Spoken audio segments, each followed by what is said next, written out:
tout le monde.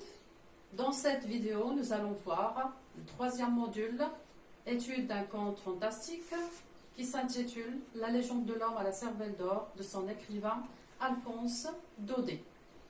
Ce module est destiné à la première année baccalauréat et précisément baccalauréat professionnel. Alors, quand vous voyez l'activité par laquelle on commencera, Inch'Allah, c'est la lecture méthodique. Le passage sera de à la dame qui demande des histoires jusqu'à une légende mélancolique. Alors, on commence tout d'abord par la lecture de l'extrait. Suivez, s'il vous plaît. À la dame qui demande des histoires gaies. En lisant votre lettre, madame, j'ai eu comme un remords. Je m'en suis voulu de la couleur un peu trop demi-deuil de mes historiettes. Et je m'étais promis de vous offrir aujourd'hui quelque chose de joyeux, de follement joyeux. Pourquoi serais-je triste, après tout? Je vis à un milieu des brouillards parisiens, sur une colline lumineuse, dans le pays des tambourins et du vin muscat. Autour de chez moi, tout n'est que soleil et musique. J'ai des orchestres de culs blancs, des orphéons de mésanges.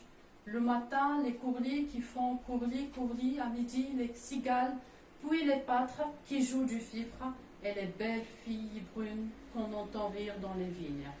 En vérité, l'endroit est mal choisi. Pour broyer du noir, je devrais plutôt expédier aux dames des poèmes couleur de rose et des pleins paniers de contes galants. Eh bien, non. Je suis encore trop près de Paris.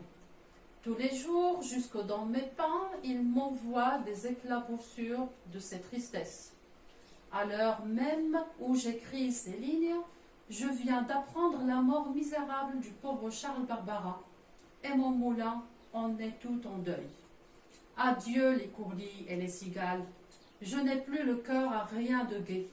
Voilà pourquoi, madame, au lieu du joli conte badin que je m'étais promis de vous faire, vous n'aurez encore aujourd'hui qu'une légende mélancolique. Bien, après la lecture du texte, en commençant par la situation du passage. Alors, quand vous voyez, il s'agit du début de l'histoire, ou bien du conte. Donc, l'auteur, ou bien le narrateur s'adresse à une femme.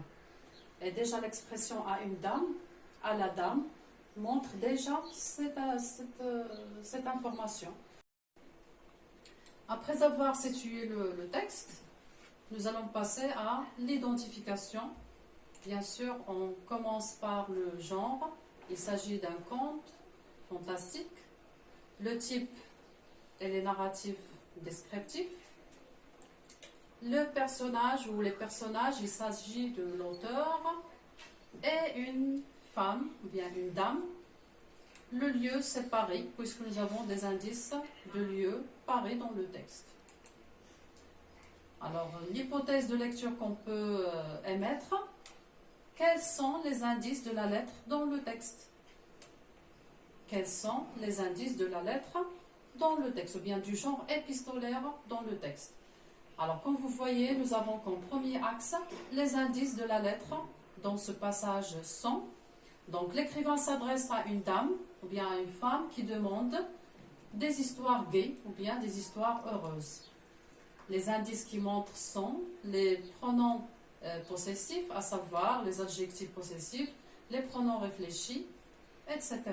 Comme votre, mes historiettes, etc. Tous ces exemples sont déjà cités dans le texte. Le genre épistolaire également, ils sont déjà présentés dans les premiers paragraphes qui simulent un dialogue entre l'épistolier qui s'exprime à la première personne du singulier et qui a écrit une lettre à une dame qu'il vous voit. Donc, votre lettre, en lisant votre lettre, madame, donc il s'agit d'un vouvoiement. Peut-être c'est une lectrice. Alors, l'épistolier utilise également la première personne du singulier, ce qui nous montre qu'il s'agit d'un dialogue et qu'il s'agit d'une lettre. Alors, le « elle » est le destinataire, Donc c'est la première, ou bien c'est la personne à qui la lettre est adressée. Donc cette femme s'adresse à l'écrivain qui a déjà l'habitude d'écrire des lettres, ou bien d'écrire des histoires, pardon, et lui demande de lui raconter une histoire heureuse, avec une fin heureuse. Alors, il s'agit d'une histoire triste. Pourquoi une histoire triste? Parce que, effectivement, l'auteur veut raconter quelque chose de joyeux, mais il ne peut pas. Donc, le champ lexical, dès le début, de la tristesse est tellement clair à travers les mots suivants. Demi-deuil, mal choisi, le mot tristesse aussi indique ce sentiment de malheur.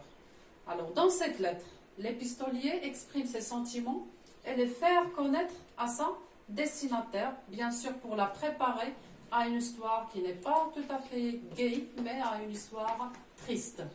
Donc il est en deuil. Elle a perdu. Pourquoi elle est en deuil? Parce qu'il a perdu effectivement un ami qui s'appelle Charles Barbara. Et si vous faites une petite recherche, Charles Barbara, c'est un écrivain aussi. C'est un ami fidèle d'Alphonse Daudet, avec lequel elle a écrit plusieurs articles dans les journaux, des contes et aussi des lettres. Donc, je viens. Quelle est la phrase qui montre cet indice-là dans le texte? C'est « Je viens d'apprendre la mort misérable du pauvre Charles Barbara et mon moulin en est tout en deuil. » Le deuil, c'est le malheur, c'est la tristesse, l'extrême tristesse. Synthétisons. Donc, de nombreux auteurs, comme Alphonse Daudet, ont cherché à faire passer une vérité morale à travers des récits imaginaires, comme les contes, les fables, etc.